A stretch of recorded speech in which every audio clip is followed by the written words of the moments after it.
The Tolkien Road, Episode 94, The Lord of the Rings, The Road to Isengard, Part 2. All right, go ahead.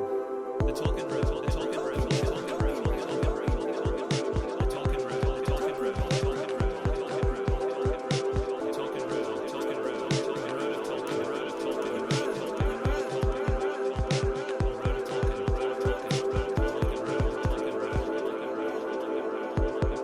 the Tolkien Road, the Tolkien Road, Hey there, fellow travelers. Welcome to the Tolkien Road, a long walk through Middle-earth. On this episode, we continue our journey through The Lord of the Rings with the second half of Bk3, Chapter 8, The Road to Isengard. Before we get started, why not hop on over to iTunes and leave the Tolkien Road a rating and feedback? It's a great way to show your support for the show and takes less than a minute. Or you can stop by TolkienRoad.com, learn about previous episodes, and say hey. We're also on Facebook at facebook.com/TolkienRoad. Thanks for listening, and enjoy. Hello everyone, welcome to the Tolkien Road. John and Greta here. We're doing The Road to Isengard Part 2 this week. Part 2, The Lord of the Rings. Book 3, Chapter 8. Yeah, we're just moving right along, aren't we? We are. So how you doing, Greta? I'm doing good. Anything new? You're not working on haiku right now, are you? Nope, I'm not. Okay. I'm just, finishing up some last minute correspondence stuff. Does it have to do with this show? Yeah, it does, actually. Oh, okay, good. So you can get off my back now. All right. Well, just very well thing. then. I'm Very here well. if you need me. So yeah, thanks for tuning in, everybody. Let's just start off with a few things that we normally do. Like we normally start off with a few things before we jump right in. Okay. Yeah. So first off, want to say thanks. Always begin by saying thanks to our patrons. Oh yeah. You guys are amazing. Thanks for your financial support. They got to enjoy our first patron-only bonus video last week, which was concerning the origin of the Rings of Power and their final whereabouts. Hopefully it was enjoyed. Lucky. Yeah. Yeah. Well, the cool thing is, whether they've enjoyed it yet or not, it's there for the enjoying. They can enjoy it whenever and however many times they want. Whenever they feel like. They can watch the video or they can download the audio, whatever they want to do. They got options. It's just a bonus Tolkien Road. Just smorgasbord of Tolkien Road goodness. And you get something like that every week when you're signed up at the $5 level. Now, if you sign up at the $2 level over on Patreon, you get one bonus video a month. And so you would get that video as part of the $2 level. But either way, you're getting bonuses. And bonuses are good things. Absolutely. But maybe the coolest thing is you get the just great satisfaction of having contributed to producing the Tolkien Road, the podcast. Yeah. So you should go over and check it out. Patreon.com/TolkienRoad. Or you can just go to TolkienRoad.com and it'll take you right over there. And you can find out more about how you can support, the Tolkien Road. I mean, $5 a month. That's a cup of coffee from Starbucks. That's a little that goes a long way, right? Exactly. Mm-hmm. That's a cup of coffee. Maybe even less than a cup of coffee from Starbucks. Well, it depends on how much coffee you like to drink. Yeah. But I mean, you could if you drink a cup of coffee, if you get a coffee from Starbucks once a week, you could just take 1 week off and brew yourself some awesome coffee at home. Mm-hmm. Right? Mm-hmm. I mean, that's an option. I mean, there's just limitless ways that you could go about this, right? Limitless. And you'd get the great satisfaction of having given to the Tolkien Road, and you get bonus stuff. You also get entered into a monthly contest to win something cool. That's right. We've already had our first drawing, haven't we? And the more patrons we have, the cooler the stuff we can give. And so last week, Margaret Lyon won our first monthly drawing, and she got a copy of The Lays of Balerion. Is that what she picked? Because you gave her a choice, right? Yeah, she won The Lays of Balerion. That's a good call. Yeah, I love it. But I wish I could be in the drawing. Yeah, so go over and check out how you can support Tolkien Road financially. It's easy peasy. I mean, it's just like you do it and it's done, and you really don't even ever have to think about it again. And if at some point in the future you can't keep on giving, that's cool. But because this is not a lifelong commitment. Yeah, it's just month by month. If you can give that month, that's awesome, right? So anyway, we appreciate all our listeners, and if you can give in this way, that's huge. That's huge for us. We really appreciate it. You know it. All right. Let's see. So, and we're gonna have another bonus video up today, so you should go on over and you can check out what that is, and see if that's something you're interested in learning more about. Yeah. So there you go. Yeah. All right. Do it. Correspondence. All right. Correspondence queen. All right. Captain of correspondence. I'm just gonna sit back and relax for the next few minutes. I am loving all the titles that that our listeners are giving me. Like I am just like, keeps coming? It just keeps coming, and wow. it's very awesome. It's becoming a thing. Huh? It's becoming a thing. It is becoming a thing. It's almost like a competition. Like who can come up with like the coolest, most clever title for my noble status email guru. Anyway, okay. So first and foremost, Rob Fangman. Mm-hmm. He guessed our secret word from last week's episode. It was indeed. What was it, John? You have one. Dingles? It was not dingles. Oh. No. Darn dingles? Mustache? It was mustache. Right. Yes.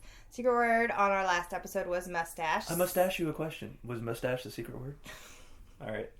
Indeed it was. So I'm going to give Rob a virtual air 5. And he has actually already, as his prize, he gets to pick the word for not this episode, but next week's episode. Right. And he has already chosen our secret word for next week's episode. He was like, the secret word is, and the next secret word that I'm choosing is in the same email. Yeah. Yeah. Yeah, that's right. I didn't think about that. I guess the person that chooses the secret word needs to be exempt from guessing. It's kind of like the scene in that movie, Real Genius, when Val Kilmer walks up after taking the final exam, and he shines the apple on his arm. He puts. Wait, what movie is this? Real Genius. It was an 80s movie. You've it. seen Real Genius. It's just a long time ago. But Val Kilmer plays this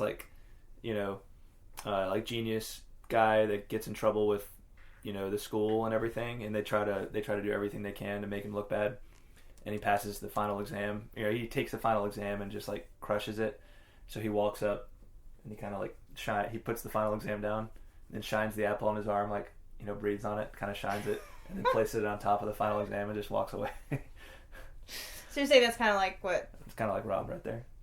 Guessing, giving us a new guessing. Giving the new word in the same email. Oh, you know what I'm saying? Right. No, actually, no. It wasn't the same email. Oh, okay. So that was a completely pointless sidebar.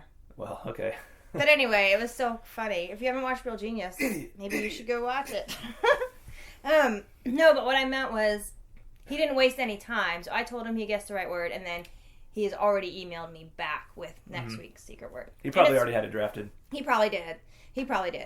But it's going to be awesome. So be sure to listen next week. Because Robbie gave us a pretty cool word. Also, Rob has added to the list of titles for me, Duchess of Discussion. Duchess of Discussion. Nice. So, awesome. Awesome all around, Rob. Next, we have heard from Mary Grace. Mary Grace. And if you remember, we asked her about the spelling. Remember when she talked about, we asked about the phrase doom of colors, and she spelled colors with a U. Mm-hmm. So she actually responded and said that is indeed referencing Saruman of many colors, nice. Which is what you had guessed. And she said that she spelled it with a U because that felt more Tolkienish to her. Mm-hmm. And she capitalized it because it referred to a person, right? A proper noun, begins with a capital letter. Right. And also because it looked cool. Nice. Yeah. Awesome. And then also, Mary Grace, I can always count on Mary Grace. She said, I know that you were wondering about where you heard the idea of legends coming to life and strange days. So do you remember we talked about this? Yeah. And you said it was back in the first chapter of the Fellowship. And I was like, no, we've read it more recently than that. Mary Grace came to my rescue. I'm sleeping better at night now. Thank you, Mary Grace. I don't think I took issue with the fact that we read No, it. you did not take issue with it, but we couldn't find the more recent reference. Yeah. Because you mentioned the one in Fellowship, but I was like, no, we talked about it more recently than that. Yeah. And so Mary Grace says, in the chapter, The Riders of Rohan, the three travelers meet Éomer and Aragorn, declares himself as the heir of Elendil. Gimli also defends Galadriel's honor, and then Éomer replies, "These are indeed strange days," he muttered. "Dreams and legends spring to life out of the grass." Later he says, "Do we walk in legends or on the green earth? A man may do both," said Aragorn. Mm-hmm. I believe that is where the idea came from. Right. Or came up, yeah. Hope that helps. It does, yes. That was exactly what I was thinking of. Yeah, totally. Yeah. Totally. So it is, obviously, we talked about it being a motif, yeah. right? And we'll see it again in this second part of the chapter as well. But anyway. Yeah, which just feeds into like one of those themes we talked about really early on. You know, it's one of the major themes of the Lord of the Rings is this idea of like legends coming to life. You know, that there's more to reality than what we just assume on our daily basis, right? I mean, that's a big thing. I think Tolkien wanted to. I mean, all of his life's work, I think, was kind of an extended meditation on that idea, right? Yes, I would agree. And that's why he's in many. That's why he's in many ways kind of the father of the fantasy genre, you know, or the grandfather or the godfather or whatever you want to call him. But anyway, yeah. Good stuff. Thanks, Mary Grace. Yes, thank you, Mary Grace. All right, we also have an interesting little note from Dr. Hutton, Dr. William Hutton. Dr. Hutton. Which was a name. Oh, are you going to... Okay. Yeah, this is what I'm going to say. So when he sent in his haiku for this week, he added a PS that said, "I am not a doctor yet, but I accept your early honorific title. I hope to defend my dissertation this spring." Right on. So what a funny, crazy, wonderful coincidence. I know, because I was totally just being random when I said that. You were totally being random. You know, it's funny, though. I feel like maybe, now that I think of it, I kind of wonder if when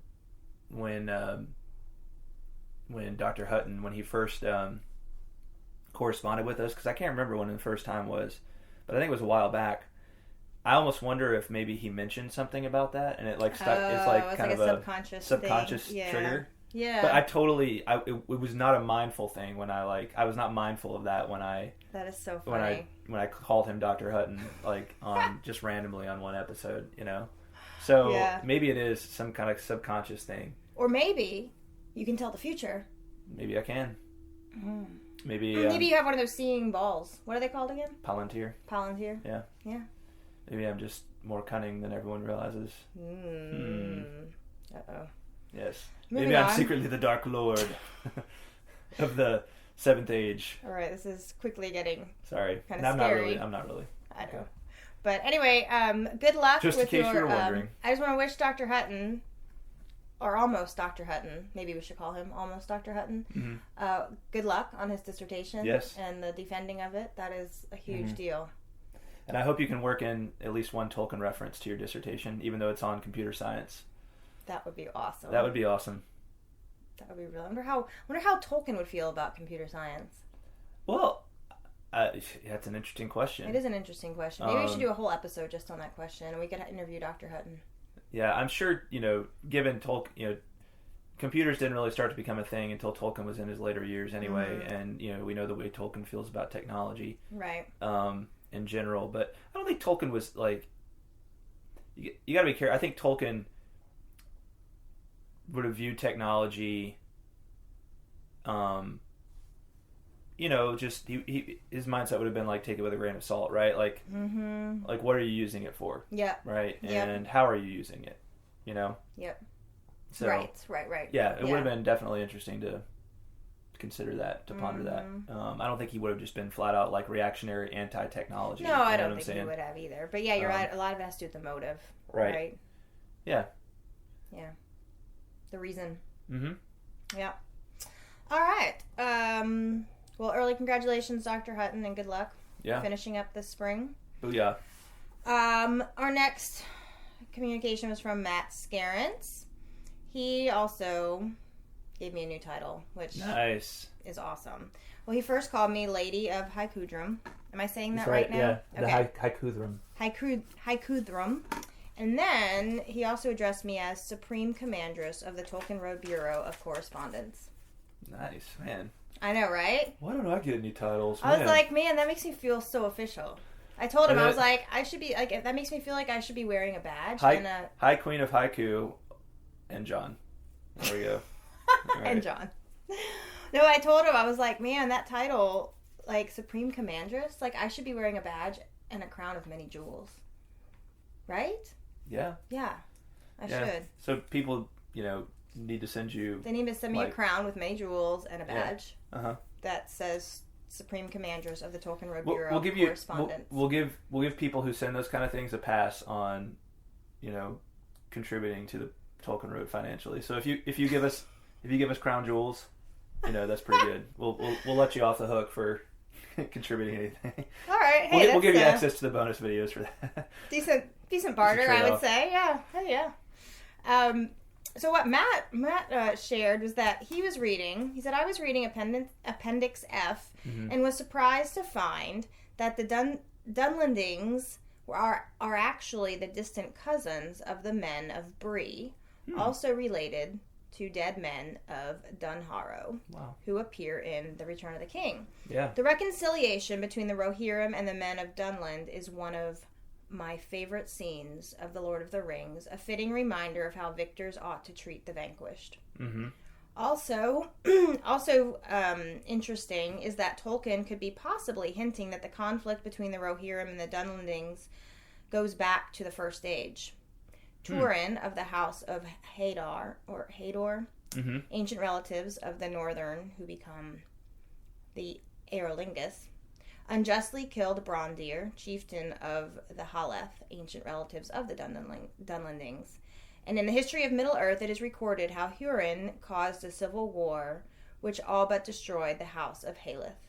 If the conflict originated there, that's one very ancient war axe to bury. Seriously? Yeah. Yeah.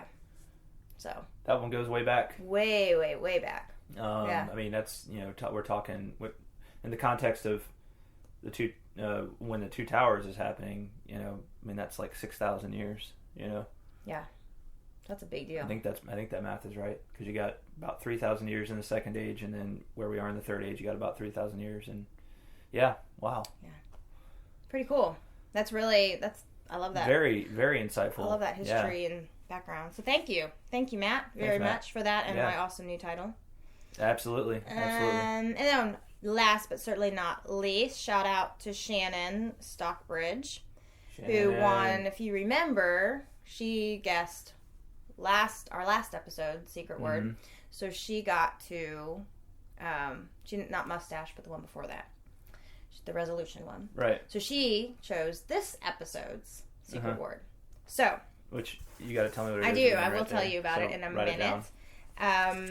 So Shannon was, she's chosen this week's Secret Word. She also correctly guessed Mustache, which was our last episode's Secret Word. However, she was not the first to send it in. Oh, see, you got to be first. Got to be first. You got to be on the gun. She was close, but not quite there. Yeah.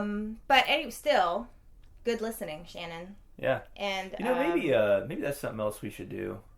We got to talk about the reward for the secret word competition. You don't think choosing it, I think, on a weekly basis is a cool reward, but maybe we should have some kind of annual award for the person who guesses it, the most times or something like that. Oh. Anyway, just a thought. We should talk about that. But then we also talked about how the person that chooses the word needs to be exempt from guessing, obviously, right? So since Shannon chose this episode's Secret Word, then she. Well, we need to talk about it. We'll get it all figured out. But I love that people are embracing this idea of the Secret Word. I think it's super fun and awesome. So thank you guys for humoring me. Thank you. Yeah. Thank you. Yes, thank you. Thank you. Thank you to all of our listeners. Y'all rock steady.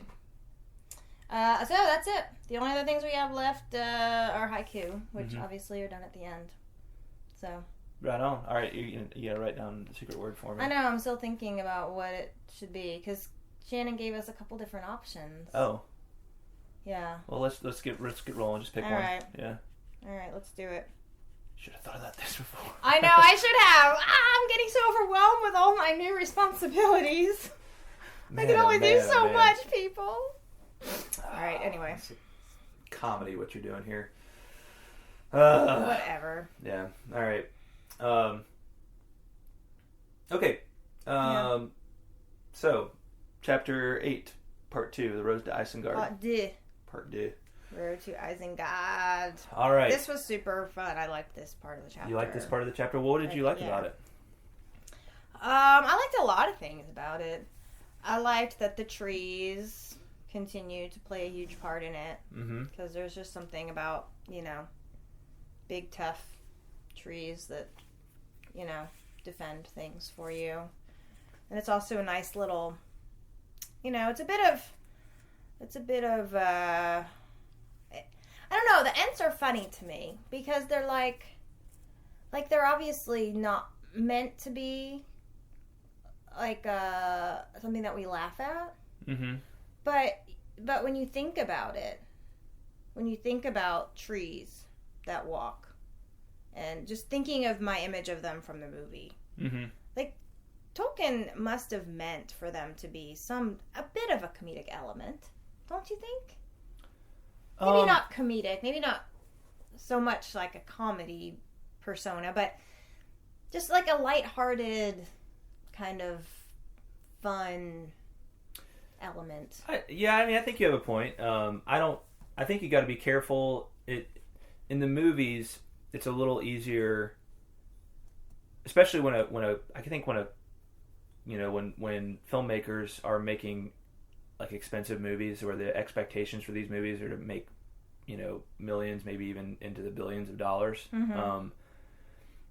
There's a calculation that goes on that there have to be certain elements. There have to be comedic elements. Comedic elements have to be stressed. Action elements have to be stressed because those are the things that excite the average audience member, right? Like if the Lord of the Rings was, Peter Jackson was probably thinking a lot as he made his movies, like, I got to toe this line between being true to Tolkien's vision, but also kind of giving audiences what they want to see, in terms of, comedic and action elements. So where I'm going with that is, yes, the Ents are funny.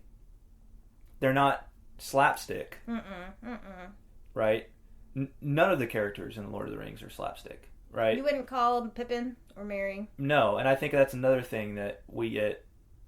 That's an influence. They're in the funny, movie. They're funny, and like especially like in this chapter, there's some like a lot of funny stuff with Merry and Pippin. I mean, they're funnier characters than say like Legolas or Aragorn, right? Yeah, but they're not purely comedic characters, and but they do lighten the mood some. and so the Ents do as well, I think. And what's funny about the Ents? Well, the Ents they're just really slow. They take a long time to think about, to make decisions. So yeah, I mean, I think the Ents are funny. Yeah, but they're not purely funny. They're not slapstick. They're not comedy in the way that you would think of like a typical comedic episode or show on TV. Yeah. But they do provide some lighthearted kind of balance. Yeah, absolutely. To a heavy situation. Well, and so much of humor is a subjective thing. It's what you find funny. Yeah, that's true. Right? That is true. How you interpret something and how you view it. Yeah. I mean, there's there's probably movies out there. Like there's obviously movies that intend to be funny, but there's in many movies there are elements that you're like, is that funny or not? Yeah. Like almost borders on like ironic. Yeah, like The Office was an example of a kind of show where things would happen and you were like, is that funny or sad? Right, exactly. Yeah. Or is it just kind of like, weird, Yeah.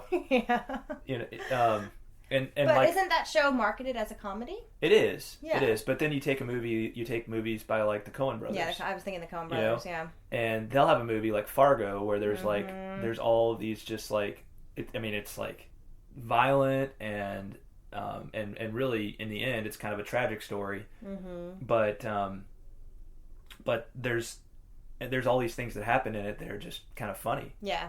Including the way they all talk. Like the way they all talk. Oh, we just lost all our listeners from Minnesota and North Dakota. Sorry, guys. Yeah. I love, my roommate freshman year is from Minnesota. I like them. Good recovery. Yeah. Sure you do, Greta. But I just think they do kind of talk funny, and I think they would admit that. But everybody, thinks that everybody else talks funny.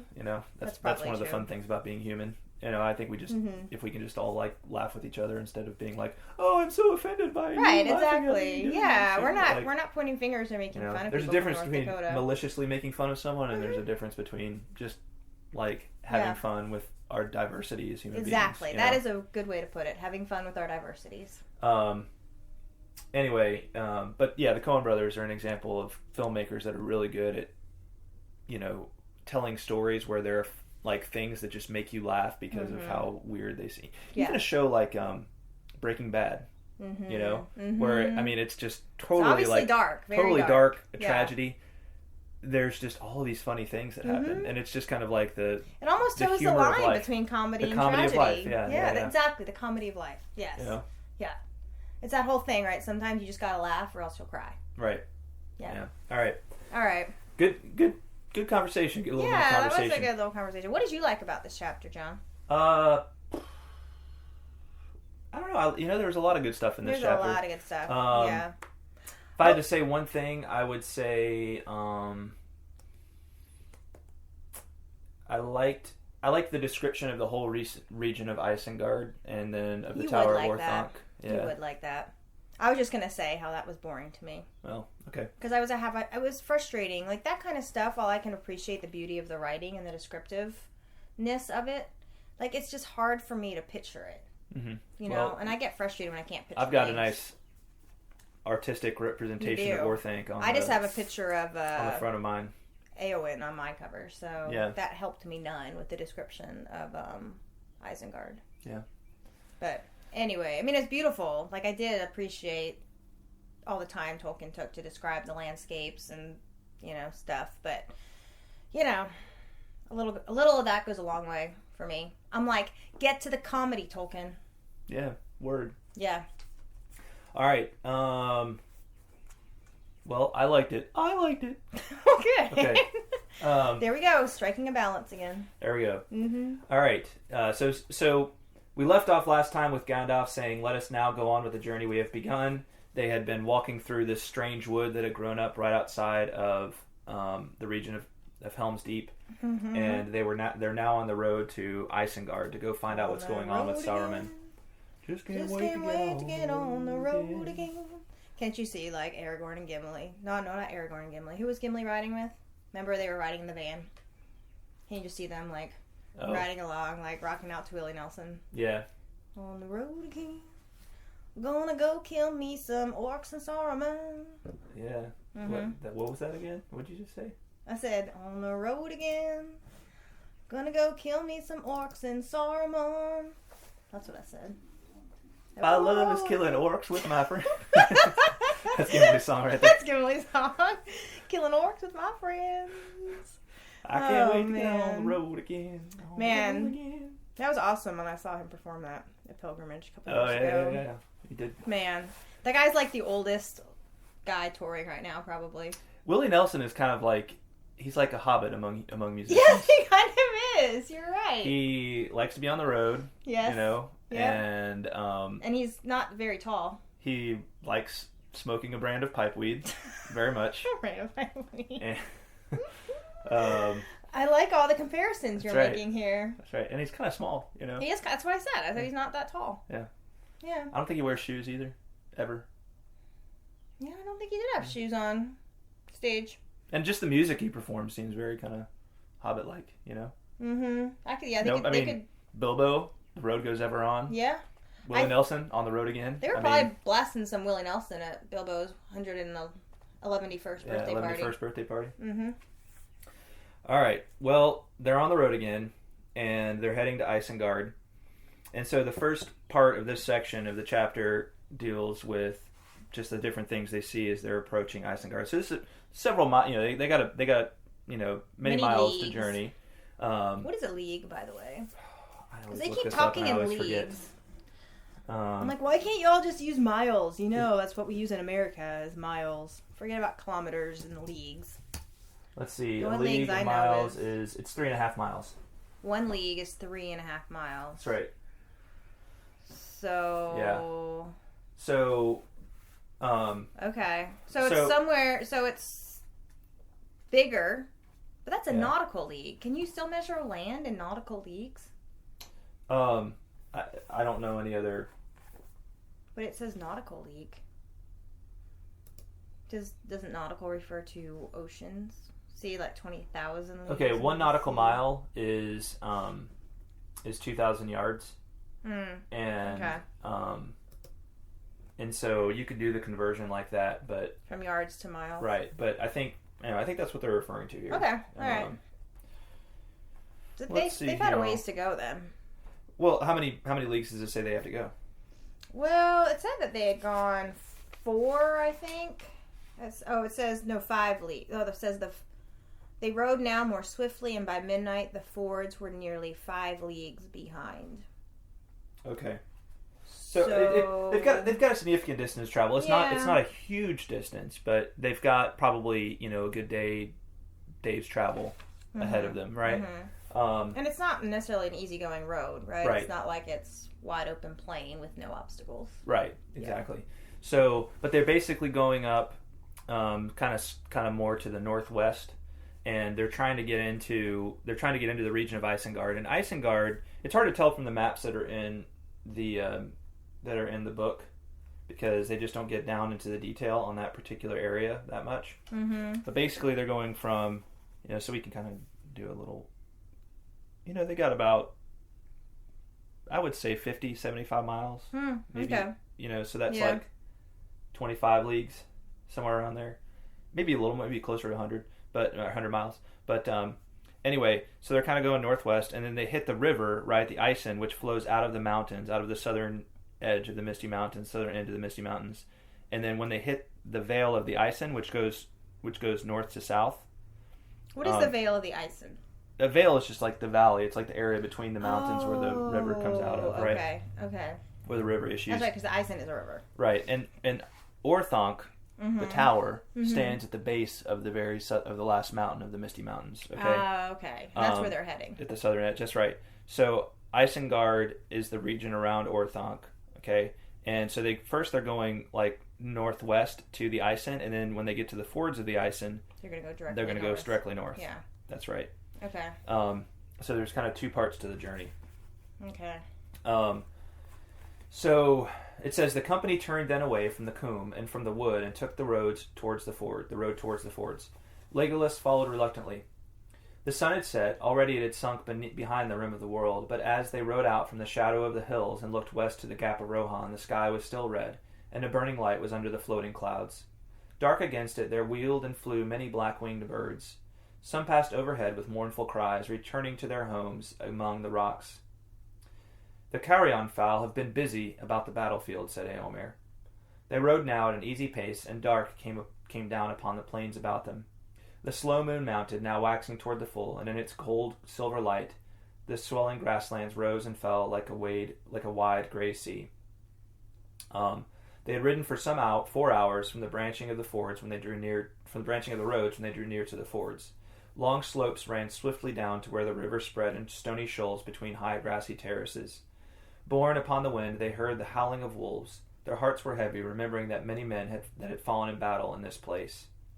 So what battle?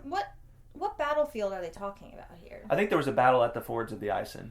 Oh, you know what I'm saying? Okay. So that they were not a part of. That's one of the things, right? So because this is the Westfold, right? So we talk about the men of the Westfold. Mm-hmm. You have kind of the eastern part of Rohan, and then you have the western part of Rohan. And the men of the western part of Rohan had to do battle with the forces of Isengard, and to try and hold up. Because I think basically what happened was the armies of Isengard marched through this region on their way to Helm's Deep to do battle with the men of Rohan. Okay. So the men of Westfold tried to hold them off here, right? Got it. Kind of, delay them, and many of them fell there. So the road dipped between rising turf banks, carving its way through the terrace to the river's edge and up again upon the further side. There were 3 lines of flat stepping stones across the stream, and between them fords for horses that went from either brink to a bare eyot in the midst. Do you know what an ayat is? I do not know. An ayat? Yeah, an ayat. I had to look this up too. Is it like an inlet? No, it's a little like island in the middle of in the middle of a river. So you can kind of see it here, you know. Oh, that's what an ayat. You see lots of those around. I didn't know they had a name. Yeah, it's just an ayat is a tiny little island that grows in the middle of a river. Okay. So if you live near any kind of river, you know, and you see a little just island with like, you know, plants growing on it. It doesn't have to have plants growing on it, but that's what we're talking about. It could be in lakes too, couldn't it? Or any kind of small body of water? Or is it specifically in a river? I think it's specifically in a river. Oh, okay. It says... river islands. An 8, pronounced 8 like 8, or ayat, pronounced... I think it's pronounced... It can be pronounced either 8 or ayat. Is a small island. It is especially used to refer to river islands found on the River Thames and its tributaries in England.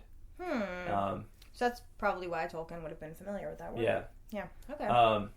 It says, although not common in 21st century English, 8 or ayat appears in J.R.R. Tolkien's Lord of the Rings, Charles Dickens' Bleak House, and Thackeray's Vanity Fair.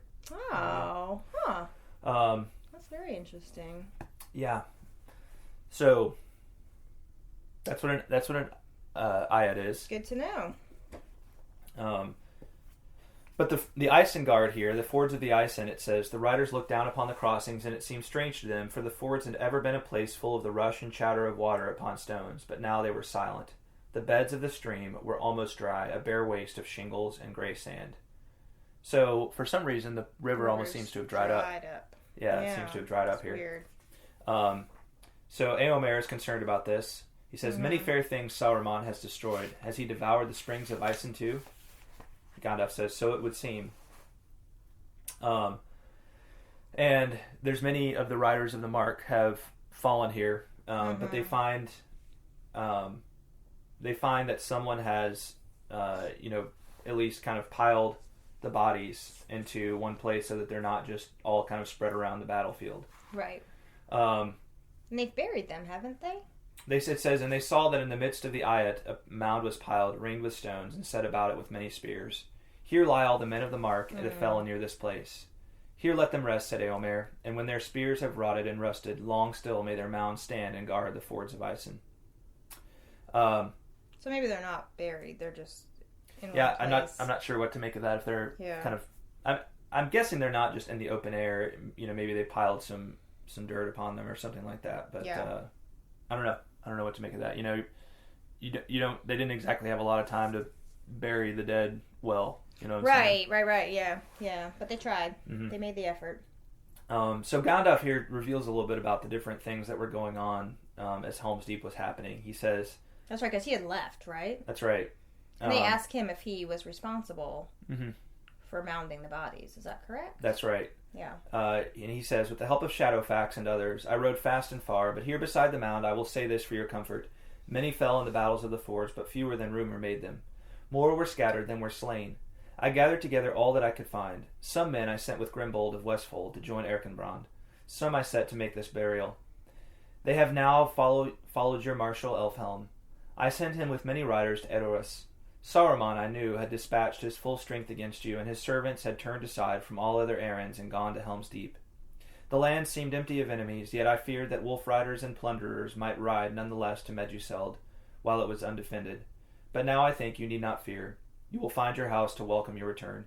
So Gandalf actually sent some on to Meduseld, back to Edoras, to defend that region. Not because Saruman was going after it, but because he thought there would be raiders and just kind of just bands of thieves that might kind of plunder. Plunderers, yeah. They might plunder that area. So all the time that Helm's Deep is happening, there's other things going on, other little kind of skirmishes and battles going on elsewhere in Rohan. Right. So. But now that they're at the Fords of Isen, remember their journey is going to start going north through the Vale of the river. Mm-hmm. And this Vale is known as Nan Curanir, which means the Wizard's Vale. So this so tell me again, so a vale is like a valley? Yeah. Okay. I think it's almost like an old, let's see, type of valley, yeah. Vale. In geography, a vale is a wide river valley, usually with a particularly wide floodplain or flat valley bottom. In southern England, vales commonly occur between the escarpment slopes of pairs of chalk formations where the chalk dome has been eroded, exposing less resistant underlying rock, usually called claystone. Okay. Yeah. So, all right. There you go. That's what a vale is, just a type of valley that kind of contains it's kind of wide and contains a flat area between two higher places on either side. Gotcha. Yeah, and that's what they're riding through now. Yeah. And the whole time they're riding, it's kind of gloomy because there is a fume about the valley. That's what Éomer says. There's ever a fume about the valley in these days, but I have never seen aught like this before. These are steams rather than smokes. Saruman is brewing some devilry to greet us. Maybe he is boiling all the waters of Isen, and that is why the river runs dry. All right, so it's not just smoke that we're seeing, because they've been seeing smoke at Isengard for a while. This is like steam. Yeah. And they realize it's steam and not smoke, so they're wondering, what in the world is Saruman doing now? Yeah. Just, So there's a dampness to it that there wouldn't have been with smoke. Yeah, they're wondering because the waters of the Isengard have seemed to have dried up, of Isen have seemed to have dried up, so maybe Saruman is doing something with the water, brewing some new devilry. Or maybe some new comedy. Maybe. Got something funny planned? Maybe. Hey guys, check this out. Hey look at my giant bubble bath. That would be pretty funny. That would be funny. You're a comedy genius. All right. I try. So, the mist. It's creepy, The next kind of big thing that happens is this mist in the middle of the night as they stop. Now the mist is different from the steam. Yeah. Yes? Right. Okay. Well, I don't know. It says a mist gathered about them.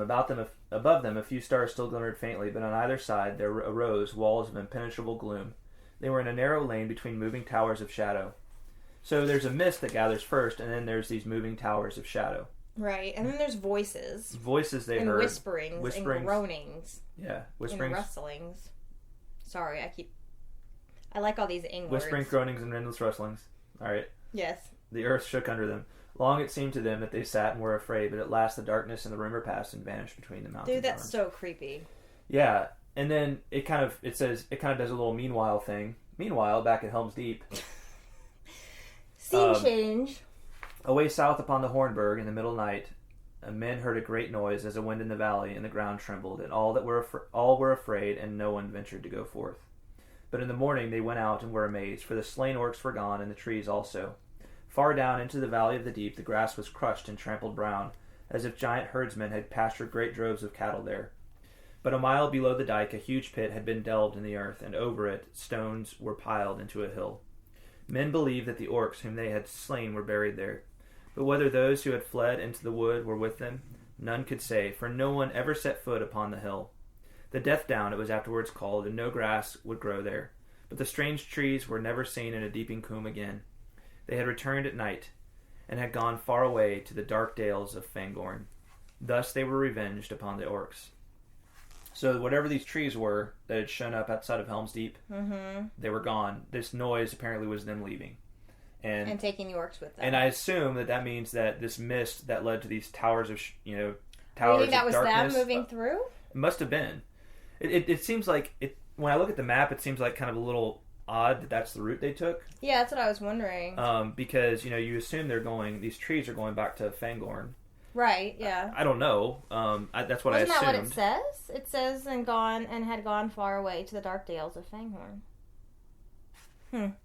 But we have Helm's Deep here, and so Fangorn's up here, so it seems like they would have just gone straight. Just cut right through, yeah. But apparently it would seem that what's implied is that they were the ones that were causing this darkness around the men of Rohan that were going to Isengard. Yeah. So I don't know. That's interesting. Well, it's also interesting too that Gandalf doesn't seem bothered by it. Right. Like the guys start to draw their weapons and get on guard, and he's like, "Nope, stay where you are. Don't draw weapons. It's fine." Mm-hmm. So Gandalf obviously had a good idea of what was going on. Gandalf apparently isn't troubled by it. No, he's not. Which would make sense that it was the trees. Yeah. Yeah. Yeah. So, all right. So it seems like it's the trees. Yep. But that's about all we find out there about the trees. They continue their journey in the new day. They continue their journey north towards Isengard, we get a little description of the region of Isengard. We find out that once it had been green and fair, this region, this sheltered valley open only to the south, it had been green and fair, and through it the Isen flowed already deep and strong before it found the plains. For it was fed by many springs and lesser streams along the rain-washed hills, and all about it there had lain a pleasant, fertile land. And he said, and it says, it was not so now. Beneath the walls of Isengard there still were acres tilled by the slaves of Saruman, but most of the valley had become a wilderness of weeds and thorns. Brambles trailed upon the ground, or clambering over bush and bank, made shaggy caves where small beasts housed. No trees grew there, but among the rank grasses could still be seen the burned and axe-hewn stumps of ancient groves. It was a sad country, silent now but for the stony noise of quick waters. Smokes and steams drifted in sullen clouds and lurked in the hollows. The riders did not speak. Many doubted in their hearts, wondering to what dismal end their journey led. So this region around Isengard, the Vale of Isen, had once been kind of a lush region that was farmed and kind of everything, and the water running through it was green and beautiful. But in the last several years under Saruman had kind of turned it into more of a almost like an industrial region, right? Yeah, it's kind of It was still farmed to some degree, but it's almost like it's not. You almost get this vision that it wasn't like farmers like kind of doing like running their own show, but it was almost like by slaves. Yeah. It was kind of like the Isengard had almost become like this plantation where everything was meant to kind of serve it.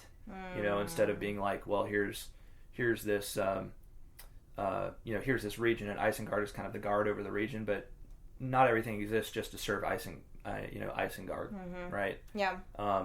But Saruman had turned it into that, his own little king, like kind of, serfdom here. In a natural. Yeah. In a natural sense. Not necessarily, that was obviously not what it was intended to be. Right. And you also have all this lingering smoke and steam apparently coming from Isengard. And that's kind of this, you get kind of this image of like almost like an industrialized sort of region. Right. Anyway, so Isengard had once been beautiful, and it no longer, it's not. The Vale of Isen had once been beautiful, but it no longer is. It's always interesting though when you read about these descriptions in Tolkien like this, where a region had once been beautiful but it no longer is. There's still a sense in which the natural beauty can never quite be taken away from it. Yeah. You know what I'm saying? Yeah. It just always kind of the beauty that's attributable to the nature of a thing can never quite be completely squelched. There's still hints and little glimmers of it. Yeah, the men or men equivalents, like Saruman, can work their evil upon a place or twist the nature of something, but they can't completely rob it of its original nature and its original beauty. Yeah. It's not. There's just something too great about the original nature and the original beauty of a thing. Right. And it's always going to come creeping back. It's always going to kind of come peeking back through. Well, it's just that. There's that basic instinct of survival, right? Yeah. Like, nobody's gonna go down without a fight. Right, but there's and also just, it's like bombs and everything can go off in a region and kind of mar the landscape, but there's always, plants just always come back. That's true. It reminds me of the Gerard Manley Hopkins poem, the How to Heaven? No. Oh, no. That's not Gerard Manley Hopkins. God's Grandeur. Yeah. It's it talks. I've actually never read it, but I know it. Yeah, well, it basically talks about all of man's. Heck, why not just read? It's not that long. God's. Oh. That's not how you spell God. Thank you. Well, I'm trying to type with the hand I don't normally type with. You don't normally type with your right hand? Well, I normally use both hands. All right. It's a short poem. The world is charged with the grandeur of God. It will flame out like shining from shook foil. It gathers to a greatness like the ooze of oil crushed. Why do men then now not reck his rod? Generations have trod, and all is seared with trade, bleared, smeared with toil. In wears man smudge and shares man smell. The soil is bare now, nor can foot feel, being shod. And for all this, nature is never spent. There lives the dearest freshness deep down things. And though the last lights off the black west went, oh, morning at the brown brink eastward springs. because the Holy Ghost over the bent world broods with warm breast and with bright wings. I love that poem. It's beautiful. And but I was thinking of the line, there lives the dearest freshness deep down things. Nature is never spent. For all this, nature is never spent. I mean, that poem is almost like that poem inspired this particular thing. That's a good Tolkien, call. which would not be completely unthinkable, because Hopkins was a popular poet of the 19th century, right? And he was also a convert. He was a convert to Catholicism, and so he probably would have been kind of a important person to Tolkien, being a Catholic in England. He was also a Jesuit, which was what Father I can't remember his name, but the Tolkien's guardian after his mother passed away. Oh, that's right. Yes, that's right. So they were both Hopkins and then Tolkien's guardian were both Jesuits. Yeah, that's really interesting. And also that that last line too about because the Holy Ghost over the bent world broods with warm breast and with all bright wings, because that at the very heart of it, right? It's the creation of God, and He's going to protect it. Exactly. Yeah. Preach it, sister. All right. So that was a good call. I thought you brought that up. Yeah. Well, as we were thinking about it, just made me think of that poem. Yeah. Love Gerard Manley Hopkins. Go read more of his poems. Me too. All right.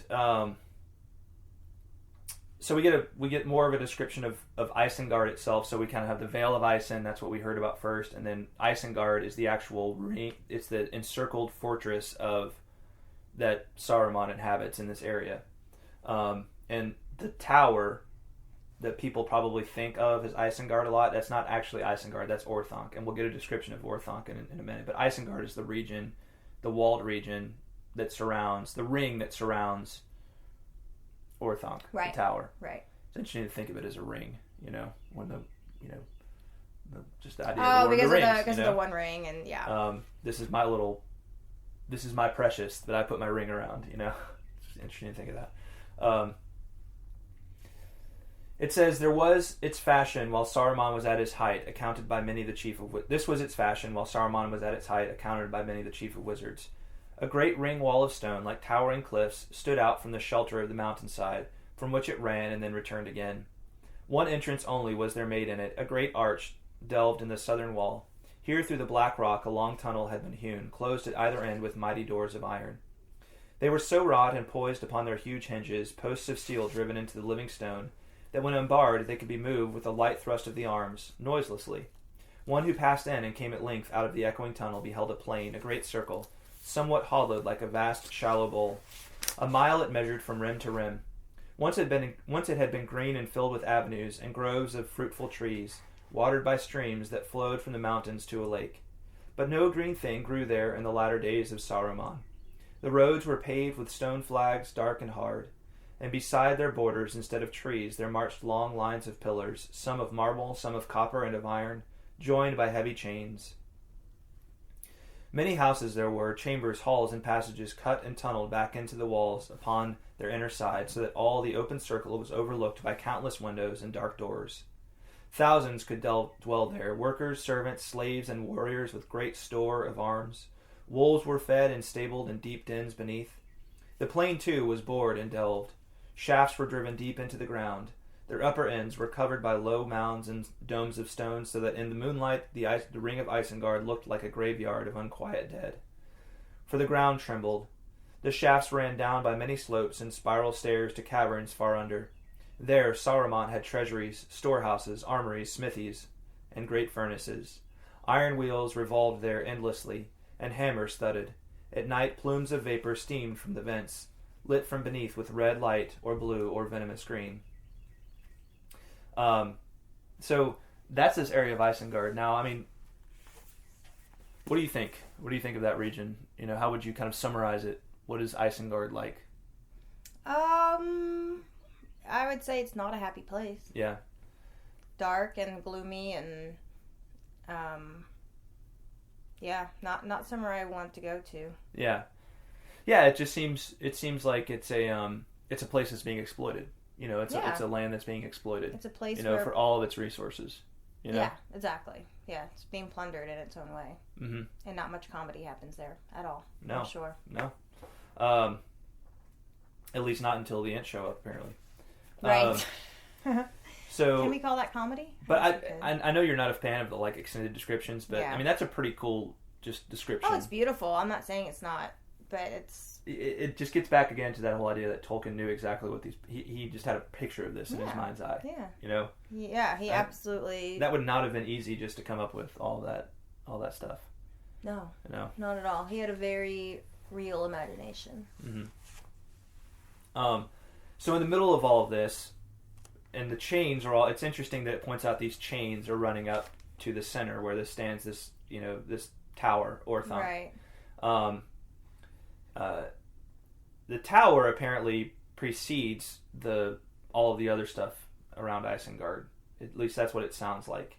The tower was built by men of old, and yet it seemed a thing not made by the craft of men, but I want to point out, it's interesting that you've got chains kind of running all back to the tower.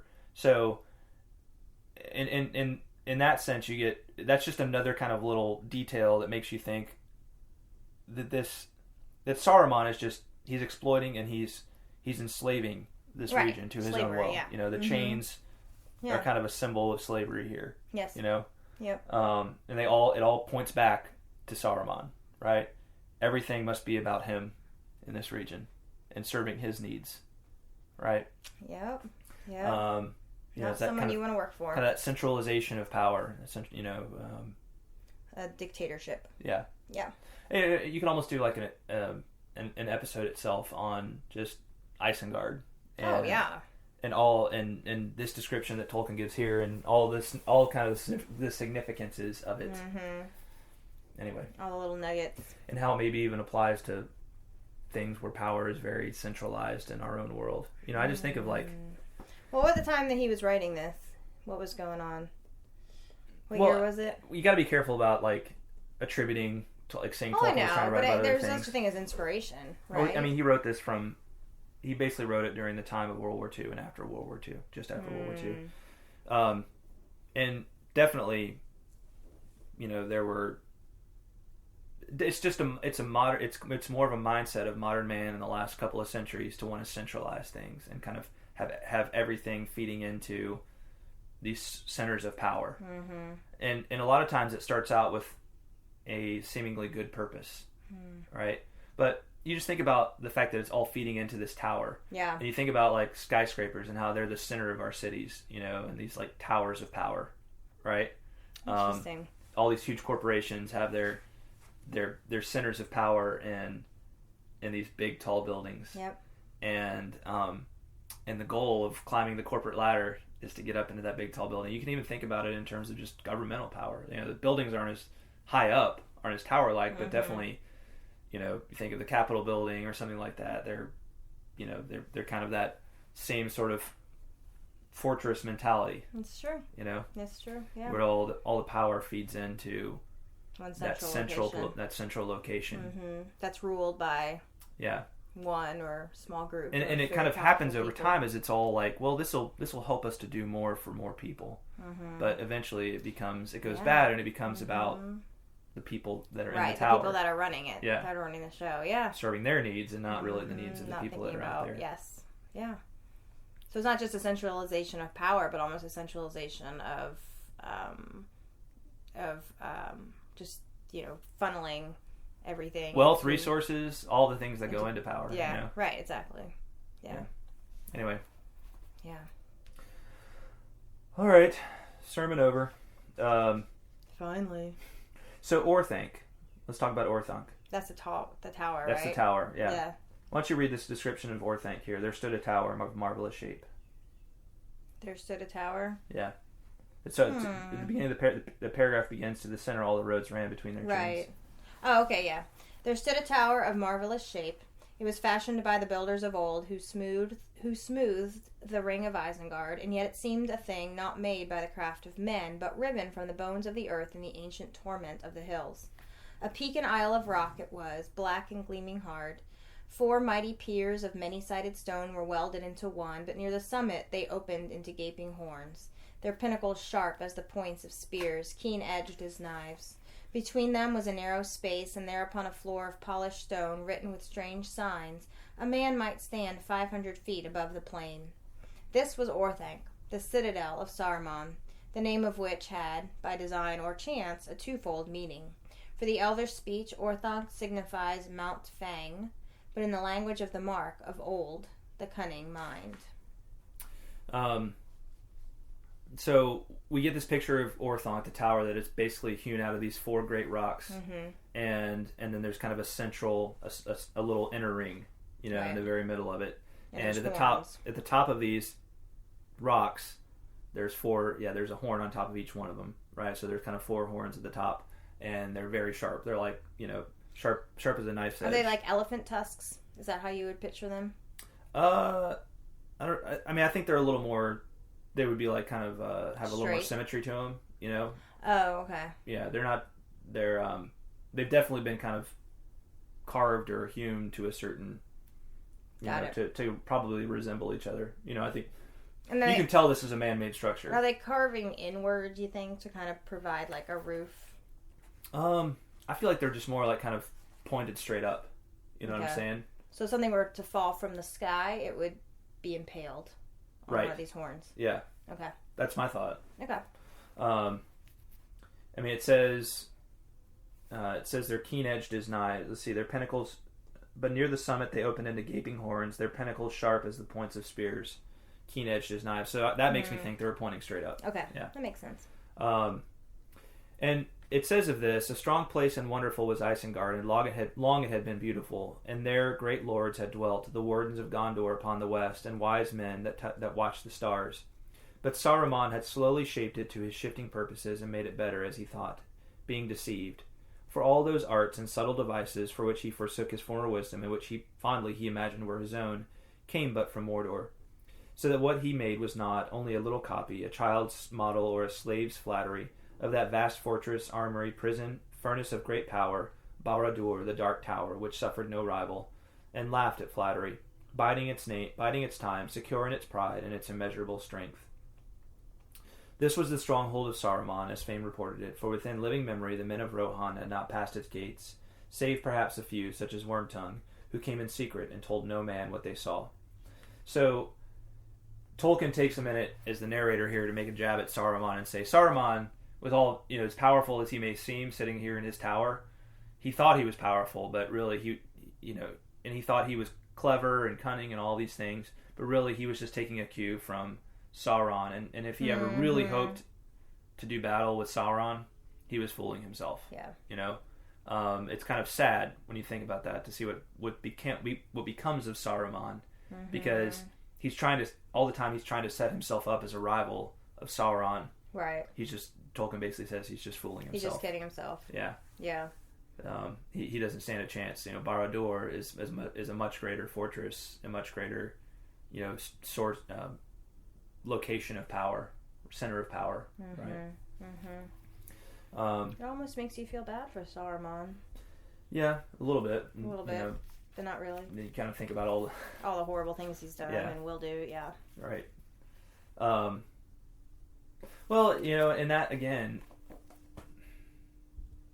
I don't know, it just makes you think of, like, the temptation to power and wanting to use your own, like, wanting to get powerful so that you can use it to counteract some evil power, something you perceive to be evil. And some people in this world go about it by trying to build up their strength so they can do battle head on with the greater evil, right? Yeah. Somebody's always trying to do that.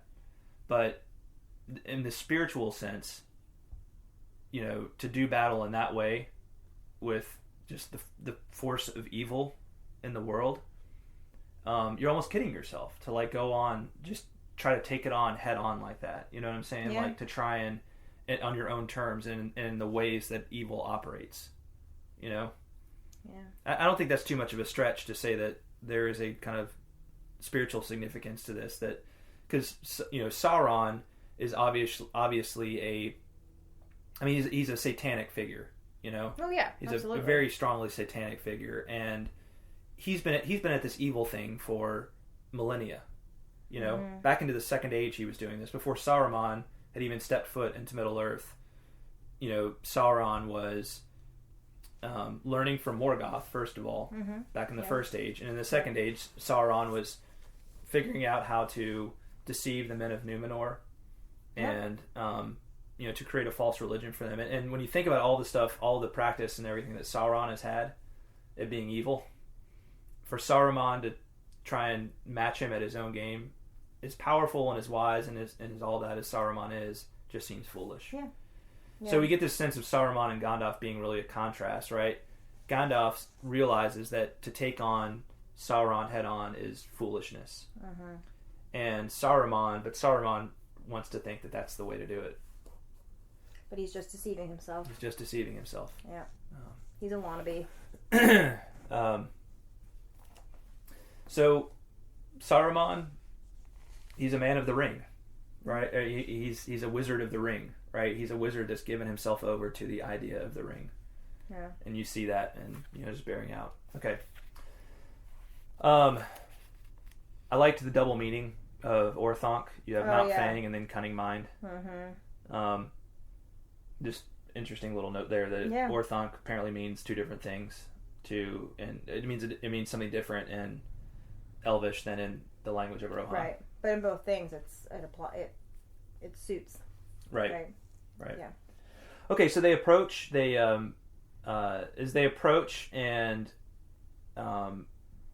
they walk up to the southern gate, which is the only way into the ring of Isengard. They find that the doors have been thrown, have been hurled and twisted on the ground. All about stone cracked and splintered into countless jagged shards, scattered far and wide or piled in ruinous heaps. The great arch still stood, but it opened now upon a roofless chasm. The tunnel was laid bare, and through the cliff-like walls on either side great rents and breaches had been torn. Their towers were beaten into dust. If the great sea had risen in wrath and fallen into the hills with storm, it could have worked no greater ruin. The ring beyond was filled with steaming water, a bubbling cauldron in which there heaved and floated a wreckage of beams and spars, chests and casks and broken gear. So this is apparently where the steam is coming from. So basically, it's kind of like a giant bubble bath. It kind of is, but not of Saruman's doing. But not of Saruman's doing. You know, I love this because it's basically like the Ents decided to baptize Isengard. You know, the Ents decided doused it in holy water. Yeah, the Ents decided that Isengard needed a bath. Need a good old fashioned beat down. That's right. Yeah.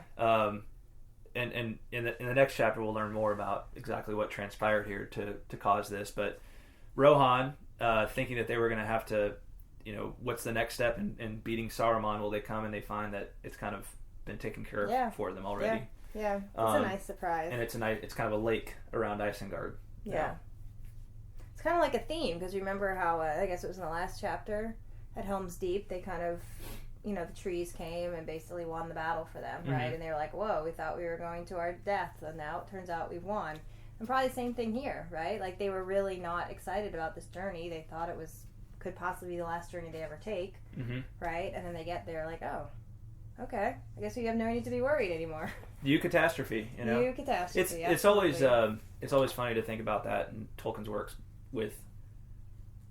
There's just this constant emphasis on you're not going to win the battle under your own power. You know. Yeah. Like you're still called to fight in the way that you know how. Sure. Yeah. But you're not going to win the battle under your own power. You're not going to win it by your own strategies. Right. You know, take the step that seems right to you. That's, you know, the one that's right in front of you, but you're not. You're just not going to win by those means. Something else is going to come along that's going to deliver. That's going to deliver the victory into your hands. Yeah. You gotta have faith. You gotta have faith. Faith in the trees. That's right. So, in the middle of this huge area that's just been kind of ruined by the Ents, it says, now they turned their eyes towards the archway and the ruined gates. There they saw close beside them a great rubble heap, and suddenly they were aware of two small figures lying on it at their ease, grey-clad, hardly to be seen among the stones. There were bottles and bowls and platters laid beside them, as if they had just eaten well, and now rested from their labor. One seemed asleep, the other with crossed legs and arms behind his head, leaned back again against a broken rock and sent from his mouth long wisps and little rings of thin blue smoke.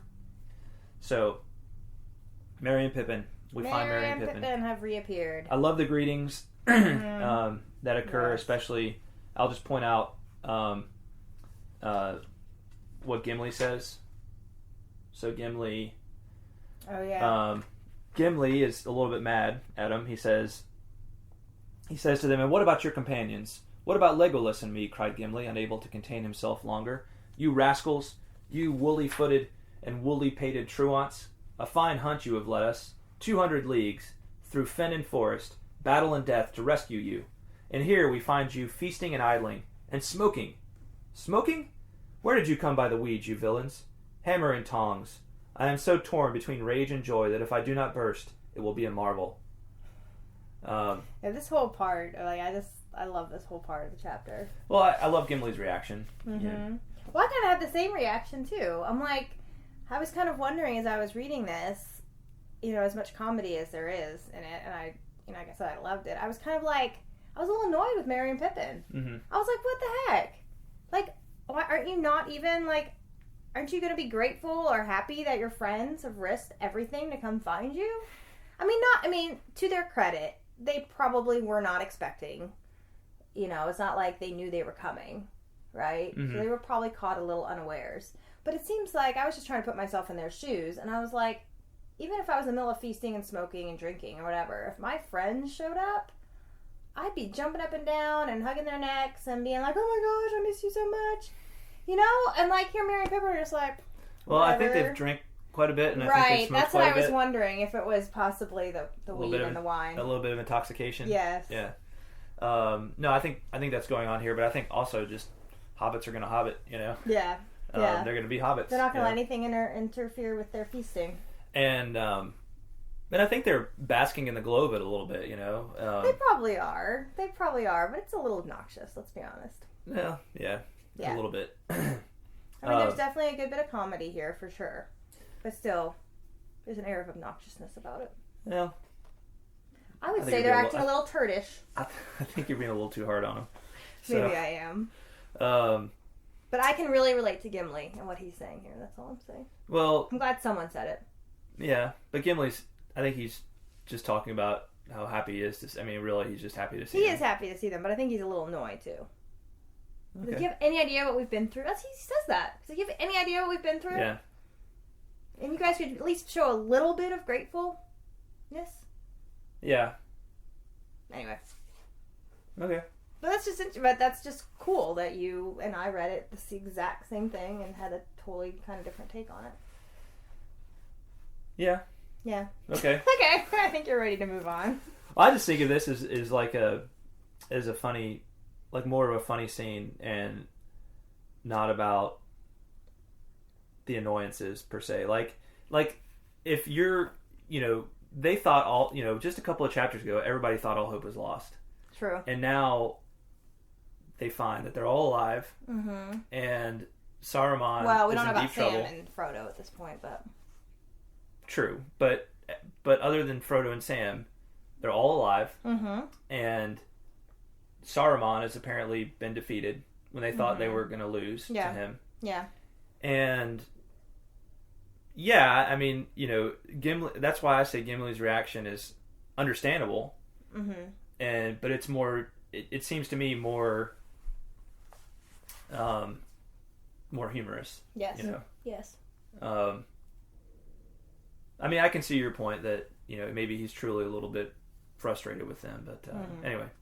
Like you said, hobbits are going to hobbit. Yeah. Mm-hmm. I do like what they say. They say, "Welcome, my lords, to Isengard. We are the door wardens. Meriadoc, son of Saurodoc, is my name, and my companion, who, alas, is overcome with weariness." Here he gave the other a dig with his foot. So there's a little bit of a sense of like, "Hey, guys, hey, get up." Mm-hmm. Merry is apparently giving Pippin a hard time about. Yeah, I guess that's true. Is Peregrine, son of Paladin of the House of Took. Far in the north is our home. The Lord Saruman is within, but at the moment he is closeted with one worm tongue, or doubtless he would be here to welcome such honorable guests. Doubtless he would, laughed Gandalf. And it was Saruman that ordered you to guard his damaged doors and watch for the arrival of guests. when your attention could be spared from plate and bottle? No, good sir. No, good sir. The matter escaped him, answered Merry gravely. He had been much occupied. Our orders came from Treebeard, who has taken over the management of Isengard. He commanded me to welcome the Lord of Rohan with fitting words. I have done my best.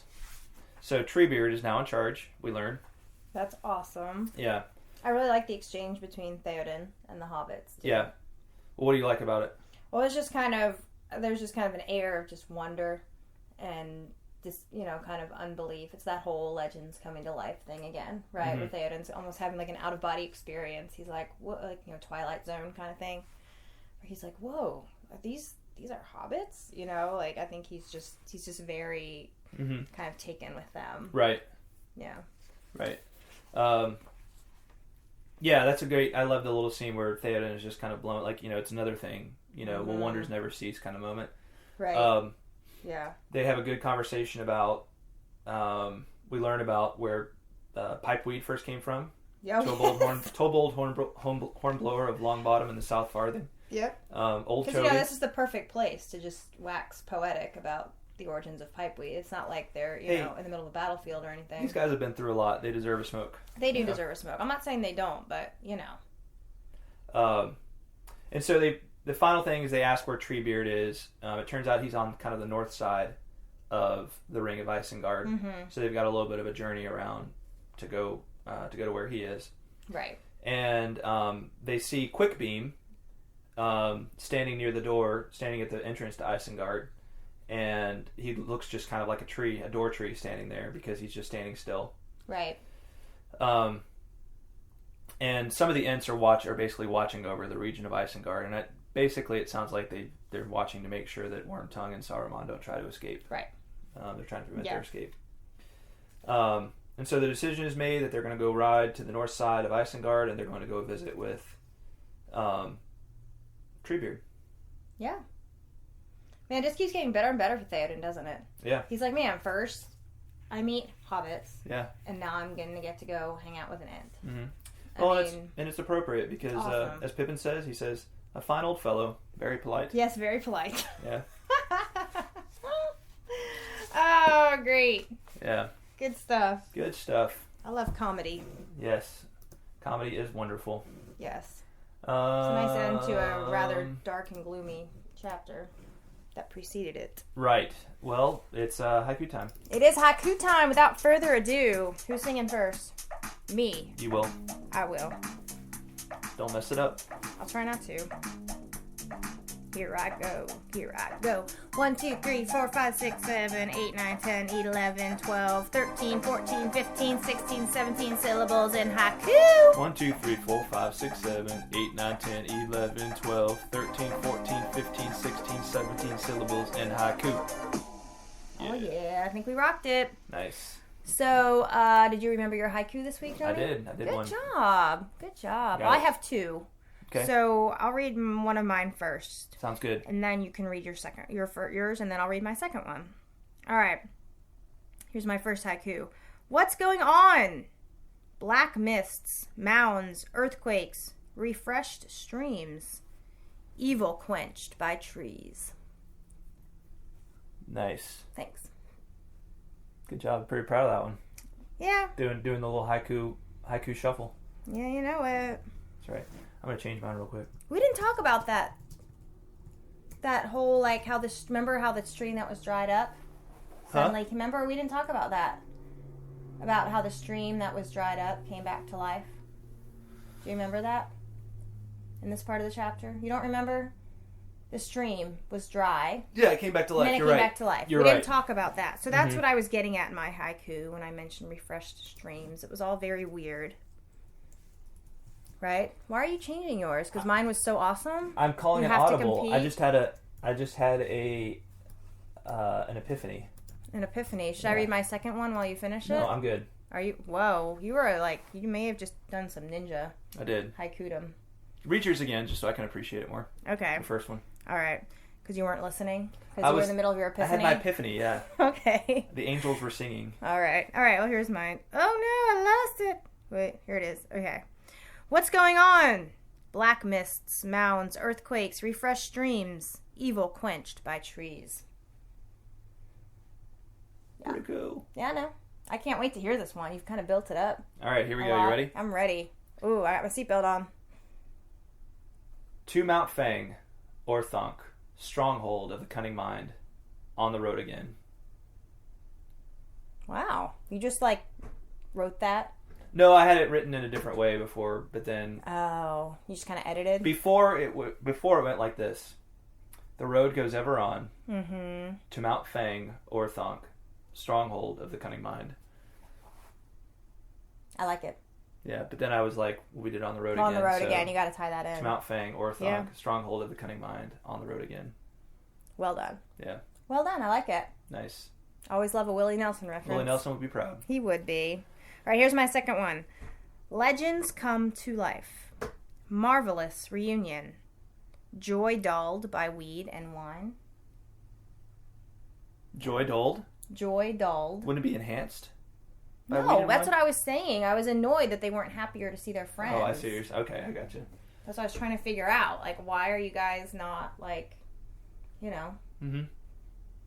celebrating right now? That's right. I mean, they are celebrating, but... They are celebrating.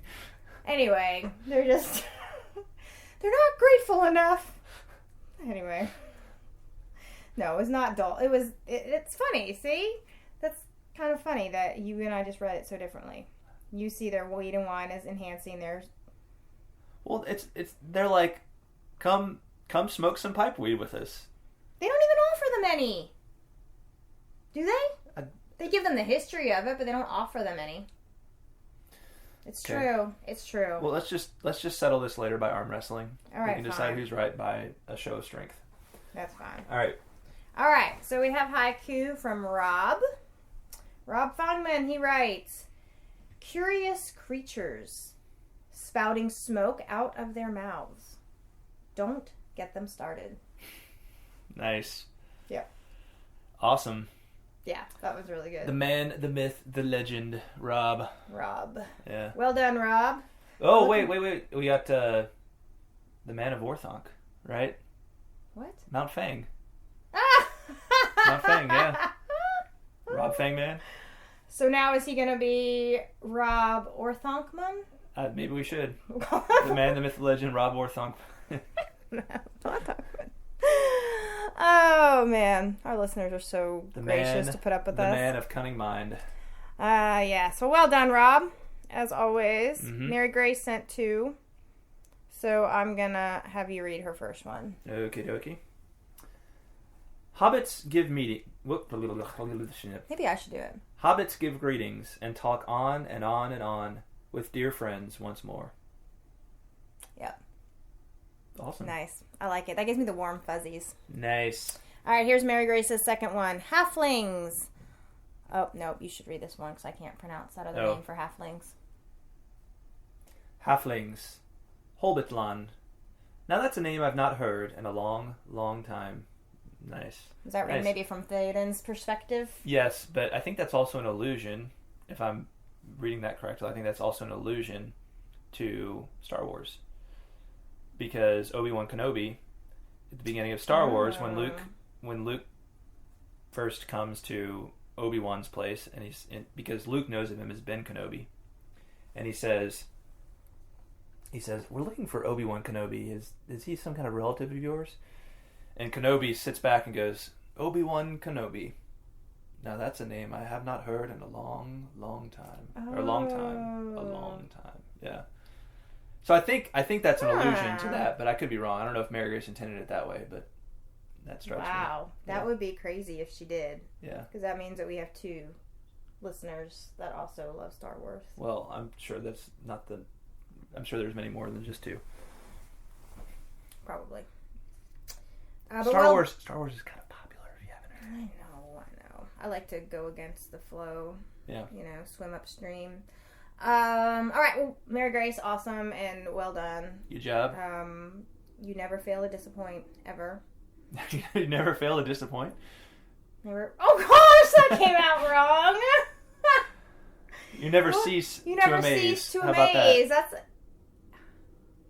You always... What was I trying to say? You never fail to amaze, or you never... you never disappoint? You never... You mixed two things. You mixed... You never fail or I cease to should have amaze said or you fail never to amaze. disappoint. That's what I meant to say. Or you never disamaze. That's what I was supposed to say. You never disappoint. Or you never disappoint. Oh, geez. Sorry for the double negative. Oh, jeez. Oh, geez. Oh, jeez. Yeah. Don't you know? I messed it up. Sorry, Mary Grace. You know what she meant, She Mary knows Grace. what I meant. She gets me. All right. So Dr. Hutton, or almost Dr. Hutton, he did send a haiku. Yeah. However, it's for Flotsam and Jetsam, which is our next chapter. And I let him know that we would read that one next week. But if he wanted to submit one for this week, to feel free. And he said that he needs to be divinely inspired, and he just wasn't divinely inspired. Yeah, that's fair enough. I understand. It is totally fair enough. When you think about summing up a chapter in 17 syllables, it's, it's not an easy task. Yeah. For everyone. So thank you for the correspondence, Dr. Hutton. We will look forward to reading your haiku next week. Yes, we will. And we have 2 haiku from Matt Scarrance. Alrighty. I will let you read his first one, and I'll read his second one. Matt. Here we go. Isengard emptied. Wizard and worm in council. Hobbits guard the gate. I like wizard and worm in council. It's good stuff.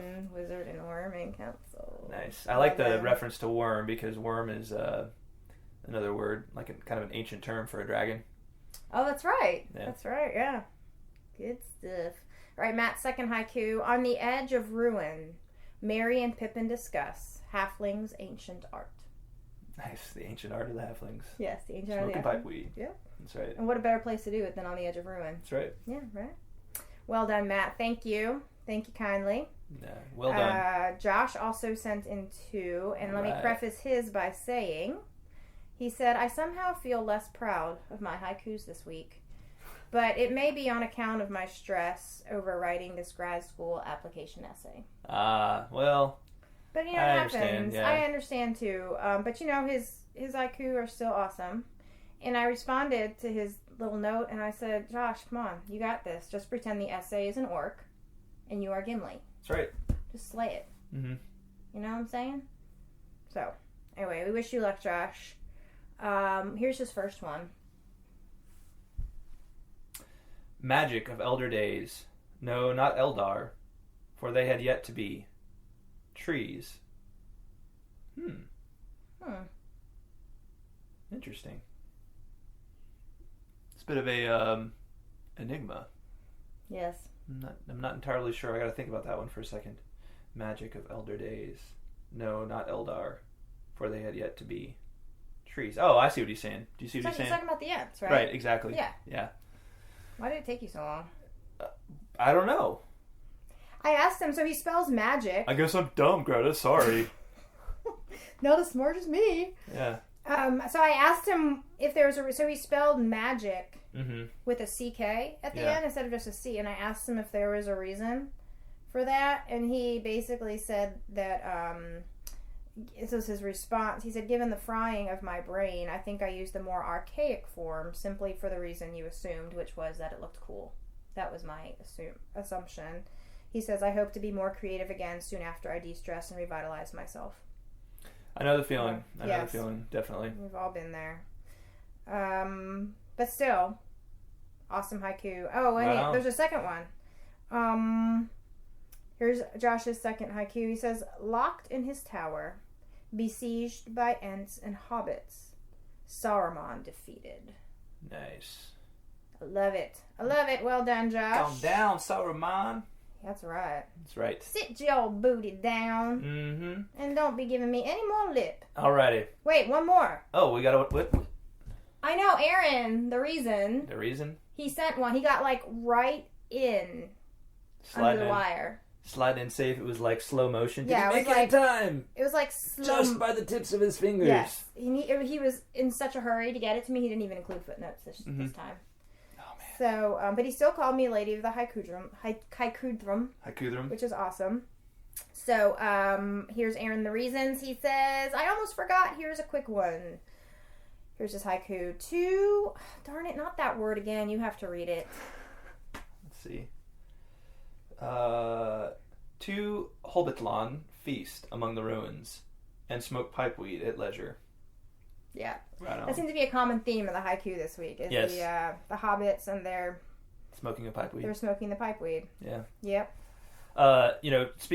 Speaking of Josh, he and I had a funny little exchange on last night. He sent me a picture that he has of a professor's old copy of the Silmarillion next to the copy he owns in mint condition. Right, and I asked him if he knew what the picture was on the cover of his edition. It's like some kind of explosion or something. Oh, right. And I said, Glorious, what is depicted in the cover image on the left? He says, I want to say the ruin of Beleriand, but the image has no name. Could be a destruction of a kingdom like Gondolin or Thingol's kingdom. Forgot the name. And I said in quotes, destruction of some elvish kingdom. And he says, I think we just paraphrased half of the Silmarillion. I said, that's right. Also, Morgoth is a bad dude, up to 75%. And the Silmarils are really pretty. And he says, there were trees, really bright trees. And that about does it. Yep. So there you go. We'll record an episode on the Silmarillion that's just 1 minute long. If only y'all had had that exchange like several months ago, we would have not had to waste all of our time. Seriously, we wouldn't have ended up doing 30 episodes that were obviously just a complete waste of time. There we go. We have it right there. That's funny. I love it. All right. Love it. All right. Well, thank you, everyone. Yeah, thanks for the haiku. Being such awesome listeners. For next time, we're gonna do the whole chapter 9, Flotsam and Jetsam. Oh, was it not that long? Well, it's just a little shorter than this chapter, but I just couldn't find a good natural break point in the chapter, okay. And so I was like, let's just go ahead and do the whole thing. It's kind of an extended conversation. Okay. So, I figured let's just go ahead and knock it all out in one fell swoop instead of picking some spot that just seems like it's a weird place to stop. Okay. So I'm good with that. Yeah, I think it'll be good. It might be a little longer episode, but whatever. That's cool. Whatever. Our episodes are slowly getting longer each time, I'm noticing. Yeah, that's because we're taking our time, because we're not hasty. Right. We have the spirit of Treebeard. There's just so much to talk about. There is so much to talk about. And there's so rich songs to sing and I know. Tangents to discuss. So yeah, send haiku for the whole chapter for next time. Whole chapter. And we will not reel you in. That's right. By the 18th. And thanks again to our patrons. Yes. Our awesome patrons. Yes, Shannon Stockbridge, Josh Sosa, William Hutton, Brian Orr, Margaret Lyon, Emilio Perea, Zeke Farmer, Caleb Santana, and James Applegate. You guys rock. You guys are awesome sauce. We appreciate you.